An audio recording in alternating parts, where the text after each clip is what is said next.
Praise lord. April 4వ తేదీ 2025. ఈరోజు దేవుని వాగ్దానం, తన భక్తుల పాదములను తొట్టిల్లకుండా ఆయన వారిని కాపాడును. సమూయేలు మొదటి గ్రంథం 2వ అధ్యాయం 9వ వచనం.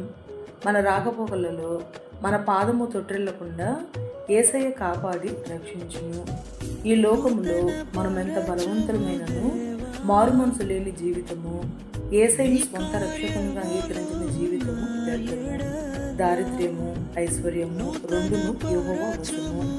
దరిద్రులను అధికారులతో కూర్చుండబెట్ట సమర్థుడు, లేమి గల వారిని పెంట కుప్ప నుండి లేవనెత్తి ఐశ్వర్యవంతుడిగా సమర్థుడు మన యేసయ్య. అటువంటి ఘనుడకు దేవునికి మన జీవితంలో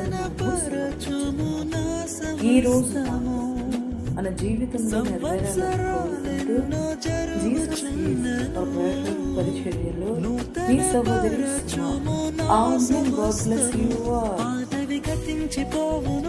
సమస్తం